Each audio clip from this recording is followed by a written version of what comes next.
In a world built on compassion, trust is the currency of kindness. When someone says they are fighting for their life, we open our hearts and our wallets. But what happens when that trust is broken? What happens when the fight is a lie? This is a story about a deception so profound it shook a community to its core, leaving a trail of betrayal and questioning the very nature of empathy. It's the story of DJ Carey and a cancer diagnosis that was never real. I remember when I first got my diagnosis. The world just stops. Everything goes quiet. You rely on people, your family, your friends, the kindness of strangers. It becomes your lifeline. To think that someone would fake that, would steal that goodwill. It's not just taking money. It's stealing hope. It's a betrayal of every single person who is actually in that fight. In January 2023, a story began to unravel that would captivate and horrify Ireland. DJ Carey, a celebrated hurling legend, a man who had brought joy to so many on the field, stood accused of a deception of staggering proportions. The allegation that he had fraudulently raised nearly €400,000 by falsely claiming he had terminal cancer. The money came from friends, business associates, and acquaintances, people who believed they were helping a hero in his darkest hour. They gave sums ranging from €500 to €100,000, all under the pretense of funding experimental, life-saving treatment in Germany. The deception was meticulously crafted. Carey didn't just tell a lie, he performed it. He spoke of his chemo brain, a relatable and difficult side effect of cancer treatment.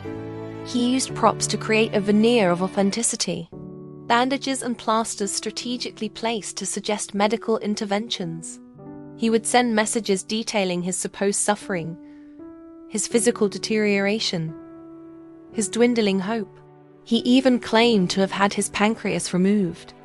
Each text message, each bandaged hand, was a carefully placed brick in a wall of lies, designed to elicit sympathy and ultimately, money. He wasn't just faking an illness. He was exploiting the universal fear of it, manipulating the very language of suffering for personal gain. The psychological toll on his victims was immense. They weren't just losing money, they were grieving a man who was never dying. When I hear about this, my first thought is for the next person who has to ask for help. The next person who genuinely needs to set up a fundraiser for treatment abroad. How many people will now hesitate? How many will wonder, is this real? That's the real damage. It's not just the money. It's the doubt he planted in people's minds. He's made it harder for every single one of us. Trust is so fragile, and once it's broken on this scale, the cracks spread everywhere. It casts a shadow over every legitimate plea for help.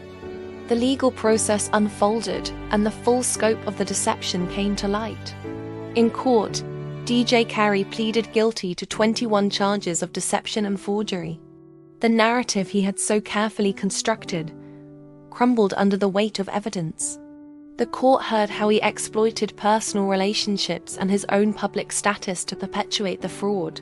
Over a period of years, the judge described his actions as a callous, calculated, and repeated breach of trust.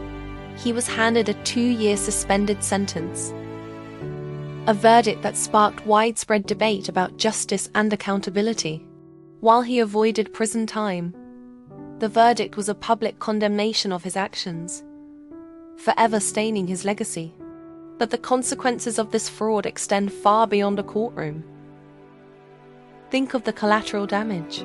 Every euro given to Carey was a euro that could have gone to a legitimate cancer charity, to real research, or to a family struggling with genuine medical bills. It created a ripple effect of suspicion. Charities, which rely entirely on public trust and goodwill, now face a steeper climb.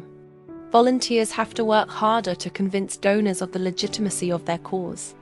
The real victims are not just those who were financially duped, but the entire ecosystem of charitable giving and the countless cancer patients who depend on it. He didn't just steal from individuals. He stole from a community of care. The reality of fighting cancer is not a performance. It's not plasters and vague text messages. It's the brutal, unglamorous, and terrifying reality of chemotherapy. It's hair loss, nausea, and crippling fatigue. It's sleepless nights spent worrying about your family. It's the quiet dread of waiting for scan results.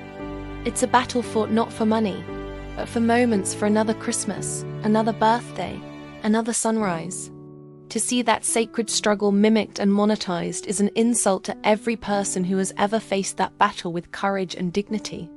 It's a desecration of their fight.